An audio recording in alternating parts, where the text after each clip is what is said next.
Olá, você acompanha agora o Fatos em Foco, a sua revista eletrônica com notícias e entretenimento. Eu sou Maria Alice Dias e você vai ver agora os principais destaques de hoje. Os quadros pós-Covid já correspondem a 60% dos atendimentos de equipes do programa Melhor em Casa, do Sistema Único de Saúde. No Afeganistão, praticantes do taekwondo tentam manter o esporte vivo diante das dificuldades impostas pelo regime talibã. Seul começa a testar pequenos robôs como assistentes de professores na pré-escola. O projeto prepara a próxima geração para um futuro altamente tecnológico. Os quadros pós-Covid já correspondem a 60% dos atendimentos de equipes do programa Melhor em Casa, que realizam atenção domiciliar no SUS, o Sistema Único de Saúde. Problemas respiratórios, cardíacos e até mentais são os mais comuns para aqueles que tiveram sequelas da doença. Kaká está entre os 22 milhões de infectados pela Covid-19 no Brasil até agora. O diagnóstico veio em janeiro deste ano, mas diferente do que acontece com a maioria das vítimas da doença, para ela, aquele positivo do exame, que normalmente leva alguns dias para ser negativado, durou meses. Além dos sintomas mais comuns do coronavírus, a comunicadora teve uma trombose. Passou 10 dias internada em uma unidade de terapia intensiva. Assim que eu recebi alta, eu comecei a ter falta de ar, muito cansaço, muita dor de cabeça. E, a princípio, os médicos diziam que fazia parte dos sintomas ali da Covid e que aquilo ia passar. Só que aquilo foi se prorrogando, e aí eu tive 7 meses e 6 dias com esses sintomas e mais 5 outras internações. E ela ficou com várias sequelas. Porque eu acabei desenvolvendo uma inflamação multissistêmica. Então, quando cai no sangue, é o que a gente fala, né? Os médicos falam, pega todos os órgãos. Então, eu comecei a ter vários probleminhas e cada internação eu tinha alguma coisa para cuidar. Pessoas que tiveram Covid-19 relatam sequelas no sistema respiratório, cardiovascular, neurológico, gastrointestinal, dermatológico e oftalmológico. E alguns dos sintomas mais comuns do pós-Covid são apontados pelo otorrinolaringologista. A diminuição do olfato e do paladar é uma das principais sequelas das infecções, da infecção por Covid, sim. Segundo o Dr. Fábio Pina, estudos mostram que a alteração de olfato atinge ao menos 60% dos pacientes da doença. Outras pesquisas indicam que quase 90% deles são acometidos. Felizmente, a maior parte sente um déficit de olfato e paladar mínimo. A maior parte, digamos que 53%, 54%, recupera integralmente. A grande questão, o grande problema é que a gente tem mais ou menos uns 40% que recuperam parcialmente, né? Só 5% não recuperam nada. O otorrino alerta que quanto mais rápida for a procura por um especialista, melhor será o prognóstico. Dos que trataram precocemente, a maioria reverte bem, volta bem com o olfato. Mas mesmo pacientes com queixas já de longa data, mesmo assim, a gente consegue melhorar a qualidade de vida, né? Para Kaká, o tratamento foi muito além do olfato, já que foram muitas as sequelas enfrentadas por ela. Um ciclo que começou em janeiro e só terminou no meio do mês de agosto. Desafios que transformaram a vida da mulher apaixonada por esportes. Eu sempre gostei de correr, sempre fui corredora e tal.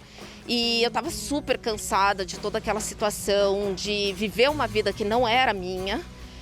E aí eu coloquei o desafio de correr 10 quilômetros em 60 dias. Foi aí que ela buscou ajuda para voltar a ter, pelo menos, parte do condicionamento físico que tinha antes. E são várias as pessoas com essas sequelas que recorrem a clínicas como esta aqui na Zona Sul de São Paulo, que atua na área da medicina do exercício, com um trabalho multidisciplinar para a recuperação de pacientes de diversas doenças, inclusive da Covid-19. Em todos os casos, há tratamento? Sim, Covid, uma vez tratado e curado, há tratamento. O problema é o que a gente ainda não sabe. Por exemplo, o Covid de longa duração dá essa sensação durante bastante tempo e precisa de atendimento multidisciplinar. A Cacá frequenta essa clínica há cerca de 3 meses e chegou aqui assim. Eu tinha muita tontura, falta de ar, falta de estabilidade mesmo, física.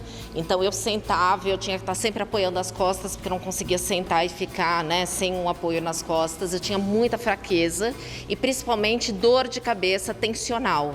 Foi aí que ela começou um tratamento associado ao treinamento.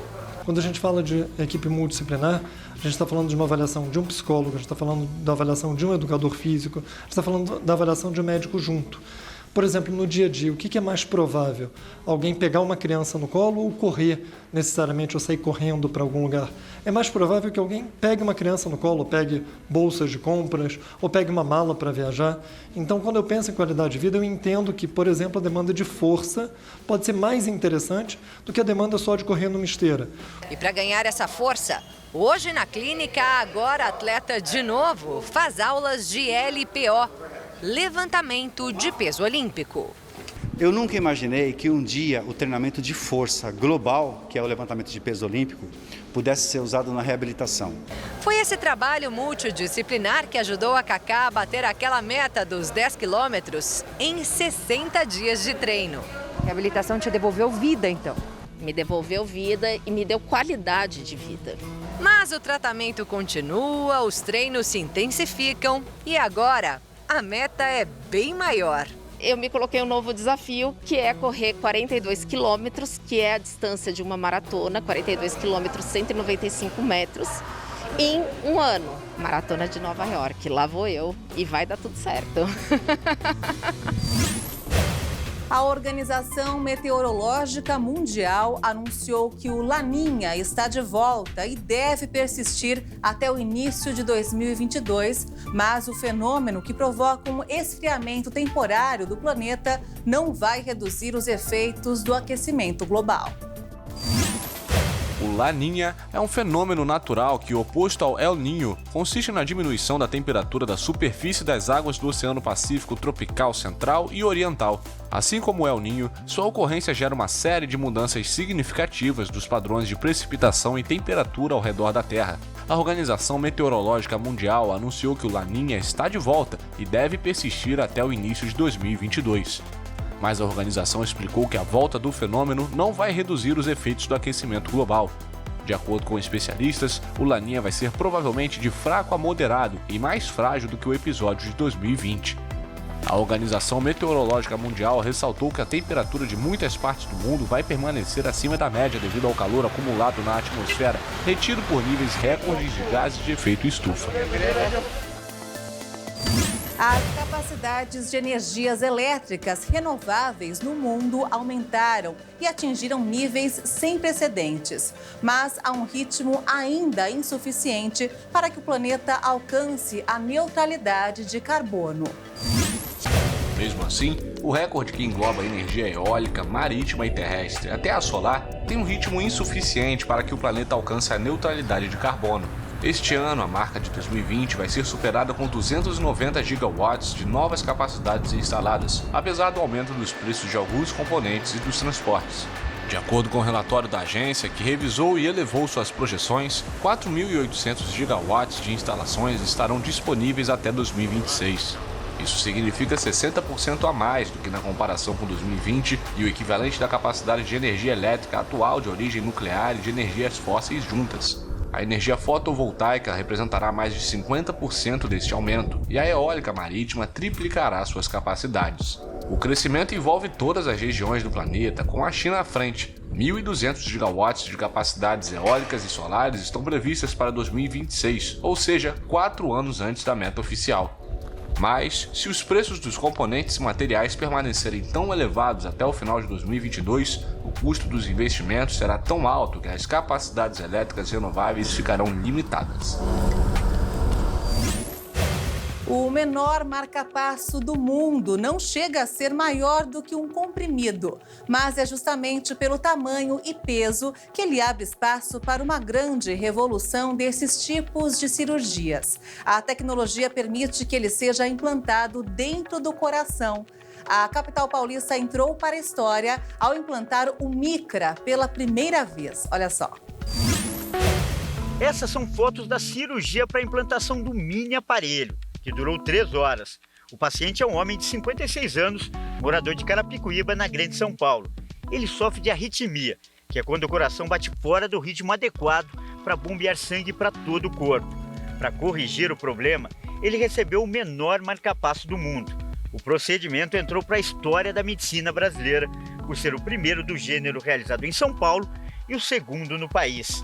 A nossa equipe de reportagem conversou com 2 dos médicos que participaram da cirurgia. Nós estamos implantando um robozinho no coração. Esse robozinho vai fazer o que a gente quer em termos de estimulação. E com isso, a gente dispensa aqueles fios, aqueles que trazem os problemas. Eu comparo a viagem à Lua. Então, quando o Kennedy falou que no final da década a gente iria pousar a Lua, eu acho que esse marca-passo, a sensação foi a mesma. Toda a ritmologia cardíaca brasileira aguardava ansiosamente esse dispositivo com essa tecnologia, e o eletrodo é a parte mais frágil, né? Os cabos eletrodos são a parte mais frágil de todo o sistema e todos os dispositivos cardíacos eletrônicos implantados como marca-passo. O marca-passo é um aparelho que ajusta o ritmo cardíaco e no caso do paciente de Carapicuíba, os batimentos eram acelerados. O dispositivo foi inventado na década de 60 e veio evoluindo bastante ao longo do tempo. A versão mais avançada e menor é o Micra, que é produzido por uma empresa norte-americana. Esse marca-passo aqui é o que foi implantado no paciente de Carapicuíba. O peso dele é de 2 gramas. O modelo mais antigo pesa em torno de 20 gramas. Para a gente ter uma ideia do tamanho, é mais ou menos esse aqui, ó, de um comprimido. E esse pequeno aparelho é a esperança de salvar muitas vidas no futuro. Todo marca-passo ele é um gerador de pulso. Esse pulso ele tem que caminhar através de cabos e ir até o coração. Tá? Esse dispositivo ele dispensa isso. Todo o dispositivo, né? Então a geração de pulso está intimamente relacionada já com o coração. Então essa entrega se torna muito mais eficiente. Em termos de bateria, para você ter uma ideia, houve um incremento na longevidade desses aparelhos justamente porque o gasto é menor. É uma alta tecnologia, são baterias chamadas de alta densidade e o desperdício de energia, houve economia de energia. Então, a durabilidade estimada gira em torno de 8 a 12 anos, enquanto os marca-passos tradicionais giram em torno de 7 a 9 anos. A nova tecnologia vai ajudar principalmente pacientes graves, como, por exemplo, com doenças renais e câncer. Em termos de taxa de infecção, os estudos mostram que a gente, com esse novo dispositivo, ela ocorre em um paciente a cada 50 mil implantes. Nos marca-passos tradicionais, essa taxa é de 1%. Para você ter uma ideia do impacto da infecção desse novo dispositivo. De acordo com a empresa que produz o Micra, mais de 100 mil pessoas em todo o mundo já usam o aparelho. E o preço é mais elevado que o modelo convencional. Enquanto o aparelho mais antigo custa em torno de R$25 mil, ele sai por R$125 mil. Mas a previsão dos médicos é que, com o tempo, o Micra se torne mais popular e, com isso, seu custo seja menor. Eu imagino que ainda esteja se pagando o preço do próprio desenvolvimento tecnológico, além do que tem o aspecto de que ainda é um número pequeno de pacientes que recebem isso.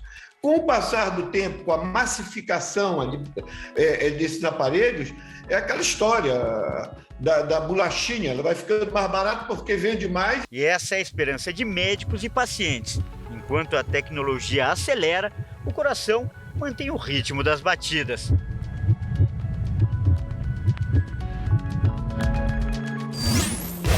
No Japão, um resgate surpreendente. Um homem foi salvo depois de passar 22 horas à deriva no mar. Imagens da guarda costeira mostram um resgate milagroso. Um homem de 69 anos foi encontrado sozinho no mar agitado ao longo do município de Kagoshima, no sudoeste do Japão. Ele passou 22 horas à deriva em mar aberto depois que o barco em que estava virou. O homem não teve o nome divulgado. O japonês conseguiu alertar um colega em terra, mas só foi encontrado quase um dia depois. No mar, o homem foi capaz de se embrulhar em uma manta de plástico e por isso conseguiu minimizar o efeito do frio. E olha só, em um projeto secreto, professoras da Finlândia ensinavam à distância crianças que viviam no campo sírio de Al-Hol. Os menores são filhos de membros da organização terrorista Estado Islâmico. Em sua casa na periferia de Helsinki, Ilona Taimela relê as centenas de mensagens trocadas por mais de um ano com seus alunos na Síria. Filhos finlandeses de membros da organização terrorista Estado Islâmico. No ano passado, essa professora foi convidada para ensinar secretamente a esses menores detidos no campo sírio de Al-Hol e protegidos por forças curdas. Some of the children didn't know what is a building, what is a house. Algumas crianças não sabiam o que é prédio, o que é casa, porque sempre estiveram em um barraco. Então a gente tinha que explicar para eles o que é casa. Elas não sabiam o que é cama, cadeira, mesa, cozinha. Há muitas coisas que elas precisam aprender. O campo de Al-Hol, superlotado, sem higiene e palco de violência, é o lar de mais de 60 mil deslocados. Um terço deles são filhos de mães estrangeiras que vieram para a Síria para se casar com combatentes do Estado Islâmico.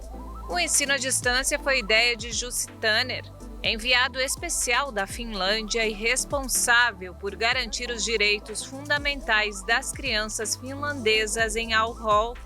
Com a ajuda de uma fundação em seu país, contratou Taimela e uma outra professora. 23 crianças se inscreveram de um total de 30 finlandesas no campo. Os telefones são proibidos no campo e as aulas eram ministradas em segredo. Em meados de 2021, o ensino à distância foi encerrado por falta de alunos. E o projeto, até então secreto, foi divulgado. Taimela imaginou que nunca mais ouviria falar das crianças, mas em julho de 2020 foi chamada a um centro de acolhimento na Finlândia. Lá conheceu alguns de seus alunos. O Ministério das Relações Exteriores da Finlândia já repatriou 23 menores e 7 adultos. Vítimas de predadores, atropelamentos e desenvolvimento urbano. Em 2015, restavam apenas 3 gazelas da montanha nos espaços verdes cada vez menores de Jerusalém. Hoje, as espécies ameaçadas de extinção se recuperaram e um rebanho de cerca de 80 animais graciosos vagueia por uma pequena reserva natural dentro da maior cidade de Israel.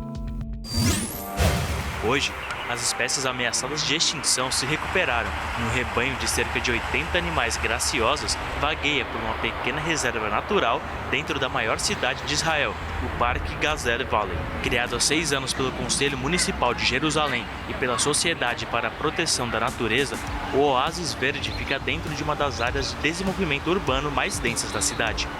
Hoje, o parque, que pode ser visitado gratuitamente, é o único em Israel onde as gazelas vivem protegidas, um santuário muito necessário para uma espécie sob intensa pressão. A União Internacional para a Conservação da Natureza colocou a gazela da montanha em sua lista vermelha em 2017, dizendo que sua população estava diminuindo devido à caça ilegal, atropelamentos e degradação do habitat. Colocamos as gazelas em um ambiente o mais natural possível para não torná-las dependentes de humanos e para que possamos liberar algumas delas à natureza no futuro, disse o diretor do parque, Ayel Hamsen Solar.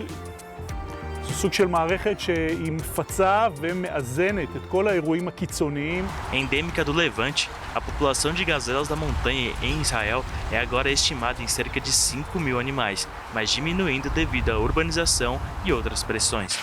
Em Jerusalém, há vários anos, a construção de um anel viário repentinamente bloqueou o corredor que permitia às gazelas alcançar outros espaços abertos fora de Jerusalém, disse Hammer Solar. Os animais, presos no vale, foram dizimados por cães vadios e chacais ou atropelados por carros no anel viário. O SBN então cercou a área verde de cerca de 25 hectares e reintroduziu uma dúzia de animais, um rebanho de reprodução que desde então cresceu para mais de 80 indivíduos. O parque é limitado a leste por uma futura linha de bonde e a oeste por um complexo imobiliário no topo de um penhasco chamado de Holy Land. O Parque Gazelle Valley, com uma série de lagoas, traz outros benefícios também para a Cidade Santa, disse Amir Balaban, chefe da flora e da fauna urbana do SPN. Lar de diversas plantas nativas e rica avifauna, atua como um pulmão verde e um espaço de lazer, ao regular a temperatura, produzindo oxigênio e oferecendo aos residentes um lugar para se conectar com a natureza. 30 rinocerontes brancos ameaçados de extinção chegaram a Ruanda após uma longa viagem da África do Sul em um Boeing 747. Conservacionistas afirmam que foi a maior transferência individual da espécie já realizada. 30 rinocerontes brancos já estão no Parque Nacional Akagera, em Ruanda. Mais seguros, caminham tranquilamente na nova casa. Os animais, que pesam até 2 toneladas, fizeram uma viagem de 3.400 quilômetros da África do Sul até Ruanda. Boa parte da viagem foi a bordo de um Boeing 747. Os rinocerontes tiveram que receber tranquilizantes para reduzir o nível de estresse, no que foi considerado o maior traslado da história desses colossos ameaçados. A operação envolveu 80 pessoas, como médicos veterinários e especialistas em transporte de animais selvagens. O rinoceronte branco do sul, uma das 2 subespécies desse tipo, é atualmente considerado em perigo de extinção. São cerca de 20 mil ainda remanescentes, de acordo com o Fundo Mundial para a Natureza. O animal é vítima frequente da caça ilegal devido aos seus cobiçados chifres, utilizados principalmente na Ásia para a medicina tradicional ou como afrodisíaco. Maxwell Alexandre, de 31 anos, cresceu na maior favela do Rio de Janeiro, a Rocinha. Hoje, ele faz de sua arte ferramenta para uma nova consciência negra que chegou às galerias do Palais de Tóquio, em Paris. Enfim, no final das contas, eu só acho que existe uma maneira muito reducionista de ver o meu trabalho, né? Que é colocar nessa caixinha, o pintor que pinta o cotidiano da Rocinha. Colocou cotidiano e pintura na mesma frase, para mim já é uma falta de... Já fica num lugar de crítica fraca e reducionista. Porque é a primeira camada, é o mais fácil de fazer, né? É o que já está ali, né? Vamos olhar outras coisas. As gigantescas pinturas do artista são feitas em papel craft e têm tonalidade marrom-laranja, o famoso papel pardo.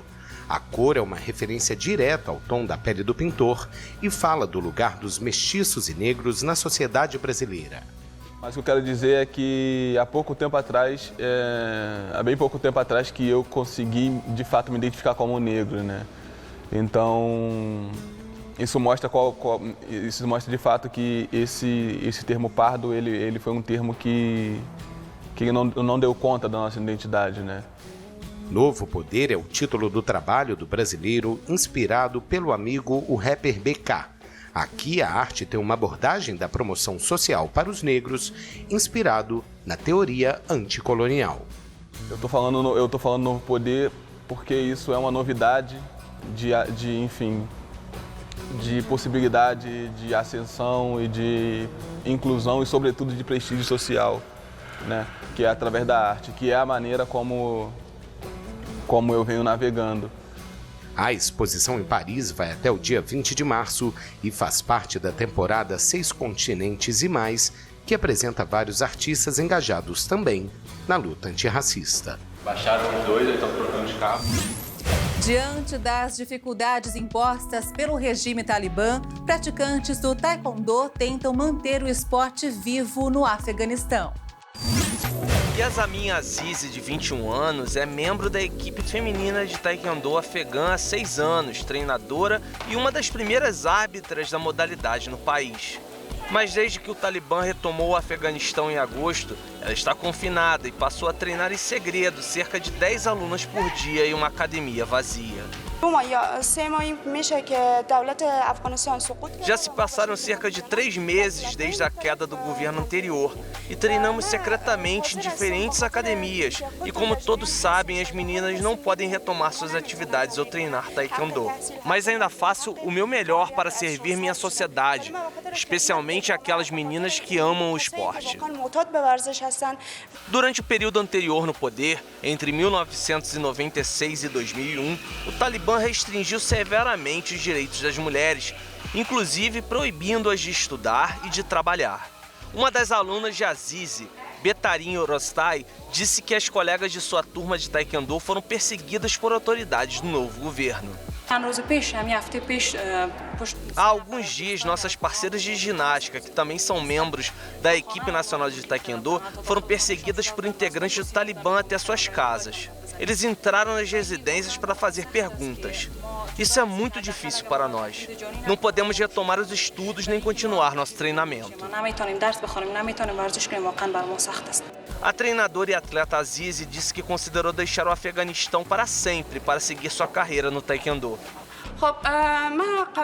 Embora nenhum afegão queira deixar seu país, se a situação continuar assim sem poder participar de nenhuma atividade, prefiro deixar o Afeganistão para ter um futuro.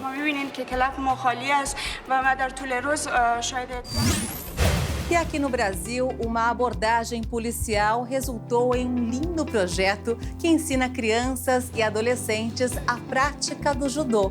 Olha só. Esporte que resgata, que salva vidas. E tudo começou em 2013. O sensei, que é sargento da PM, se deparou com uma situação e, ao invés de virar as costas, resolveu fazer a diferença. Em 2013, eu fazendo um policiamento na região do Estrela do Sul, mais especificamente na praça, eu tive o desprazer de prender uma criança de 13 anos na porta da escola vendendo droga. E eu falei, não, tem alguma coisa errada. Nós estamos perdendo nossa juventude, nossa garotada. Daí foi onde eu, através da ajuda de alguns companheiros, alguns amigos, resolvi criar esse projeto. O projeto existe há quase 9 anos e já passaram por este tatame pelo menos 400 crianças. Hoje, 80 têm a oportunidade de transformar a vida pelo esporte. Mas eram muitas carinhas com pouco apoio. A maioria não tinha kimono. Muitos com kimonos e outros sem kimonos. E aquele que tá ficando sem kimono fala, pô, eu tô excluído aqui. E não é isso nosso meta. É inclusão. Foi então que, em uma mensagem de celular, no grupo do condomínio, Rafael resolveu ajudar e comprou 20 kimonos. Eu moro num condomínio de predinhos, né? E aí o sargento entrou em contato no condomínio pedindo se alguém tinha usado, né, kimonos usados para doar, o kimono da própria pessoa que já desgastou, usado para esse projeto. Eu chamei ele no particular e aí ele falou para mim que tinha 20 crianças carentes que não tinham kimono para treinar, que treinavam de roupa. E judô não dá para treinar de roupa, né, porque você precisa do contato, de puxar.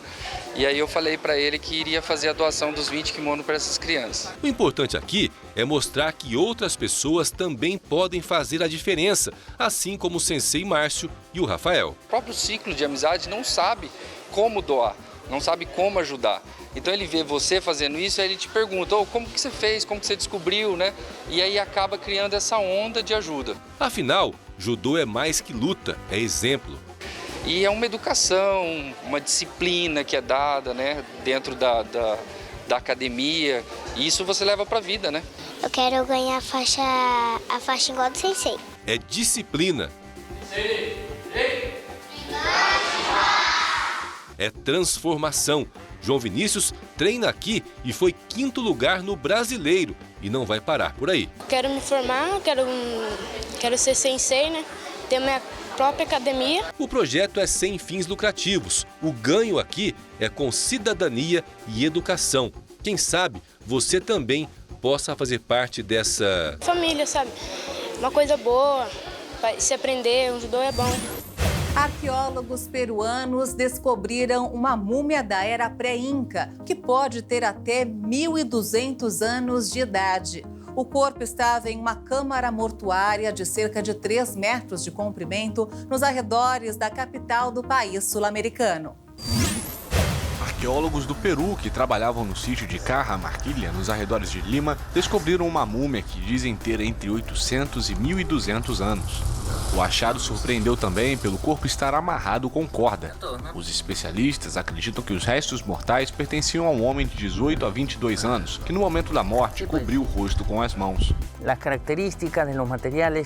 As características dos materiais associados ao sepultamento indicam que se tratava de uma pessoa dedicada à agricultura, já que foram encontrados restos de milho e outros produtos botânicos, assim como alguns cereais.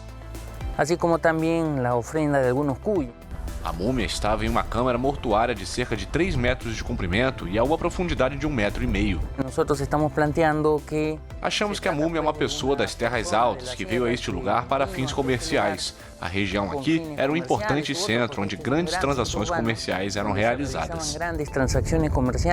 A Cajamarquilla pode ter sido habitada por até 20.000 pessoas no passado. De acordo com pesquisadores da Universidade de São Marcos, de um dos lados do corpo havia ainda o que parece ser um cachorro. Um indiano construiu uma réplica do Taj Mahal, símbolo universal do amor eterno, em Burhanpur, no centro da Índia, para homenagear a esposa e passar uma mensagem de paz ao seu país. Olha só. O Taj Mahal, a principal atração turística da Índia, foi construído como uma prova de amor. Um cidadão em Burhanpur, no centro do país, decidiu construir uma réplica com o objetivo de homenagear a esposa e enviar uma mensagem de paz a todos os indianos. Sempre quis contar ao mundo a história de como a esposa de Shah Jahan, Mumtaz Mahal, morreu nesta cidade de Burhanpur e o Taj Mahal deveria ser construído aqui. Mas como fica longe de Makrana, de onde é o mármore branco do Taj Mahal, Shah Jahan não construiu aqui, assim como o Taj Mahal original foi feito em memória da esposa de Shah Jahan, Mumtaz. Fiz esta réplica como um presente para minha esposa. Levei 3 anos e muita paciência para concluí-la. A obra-prima arquitetônica da arte indo-islâmica foi construída em Agra no século XVII por iniciativa do imperador Shah Jahan para eternizar a memória de Mumtaz, sua esposa favorita falecida. A mulher morreu nesta mesma cidade, dando à luz seu 14º filho em junho de 1632, depois de ter acompanhado Shah Jahan para reprimir uma revolta local. Já a esposa de Anand está viva e opinou sobre a construção do palácio 1/3 menor do que o Taj Mahal original. A reprodução do monumento custou mais de 15 milhões de rúpias, ou $202 mil. Uma prova de amor bem cara e que levou 3 anos para ficar pronta. Uma bebê de apenas 11 meses de idade conquistou a internet nos últimos dias ao exibir suas incríveis habilidades no snowboard. A pequena ainda não aprendeu a andar, mas já se equilibra nas encostas durante a nova temporada de neve na China.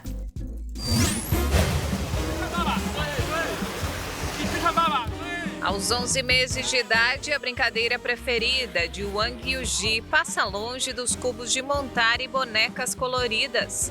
A garota gosta mesmo de deslizar na neve sobre uma pequena prancha de snowboard. Na verdade, no início pensamos em deixá-la tentar. Se ela tivesse tido medo ou resistido, é claro que não teríamos forçado a praticar o esporte. Mas uma vez na prancha, ela se achava, segurava as pernas e começou a rir. Percebemos que ela não tem medo nenhum e está se divertindo. A mini praticante treina neste resort perto de Pequim, que vai sediar os Jogos Olímpicos de Inverno de 2022 em apenas alguns meses. A menina prodígio ganhou milhares de fãs na internet e seus vídeos conquistaram milhões de visualizações nas redes sociais chinesas. Muitas pessoas deixam mensagens dizendo: ela é tão talentosa e talvez possa competir nas Olimpíadas de Inverno no futuro. Eu penso sobre isso. Talvez, se ela mantiver suas habilidades de equilíbrio e tiver o talento para praticar um esporte de que goste, será ótimo que traga glória ao nosso país. Mas ela ainda é muito pequena. Vamos respeitar as escolhas dela no futuro. A primeira experiência de Yuji no snowboard foi há apenas 2 semanas durante um feriado em família. Desde então, todas as manhãs, ela se junta aos praticantes no resort. Os pais destacam que sob as pequenas roupas de neve estão equipamentos profissionais que protegem a menina em caso de queda. E cada movimento do bebê é acompanhado de perto pelos responsáveis. E olha só, Seul, capital da Coreia do Sul, começou a testar pequenos robôs como assistentes de professores na pré-escola. É um projeto piloto para ajudar a preparar a próxima geração para um futuro altamente tecnológico. A tecnologia é uma palavra de ordem na Coreia do Sul. O país, famoso por seus carros, televisores e smartphones, começou a apostar na robótica na educação de crianças. Seul vem testando pequenos robôs do tamanho de uma jarra como assistentes de professores na pré-escola. O projeto piloto tem como meta ajudar a preparar a próxima geração para um futuro altamente tecnológico. Os robôs são úteis quando às vezes é difícil, para mim, ler histórias para todos os alunos. Os robôs podem ler o material de uma forma muito divertida, trocando inclusive as vozes da narrativa. Com apenas 23 centímetros de altura, o Alpha Mini pode dançar, cantar e até mesmo ensinar movimentos de Kung Fu. O aparelho pisca os olhos, cujas pupilas assumem a forma de corações durante a conversa. Com uma câmera no capacete, ele ainda tira fotos e envia diretamente para a visualização em um tablet. Não achamos que os robôs substituirão os professores, mas eles vão ajudar os profissionais da área. Após o programa piloto deste ano e à medida que continuarmos com o programa no próximo ano, teremos que desenvolver um manual sobre o papel e a posição do robô em sala de aula. Os robôs estão sendo testados em 300 unidades de pré-escola e centros infantis de Seul. O governo coreano recomenda o programa para crianças de até 5 anos. E o Fatos em Foco fica por aqui e volta no próximo domingo com mais novidades. Se você quiser rever as reportagens desta edição, acompanhe as nossas redes sociais. Obrigada pela sua companhia e um excelente domingo para você. Tchau!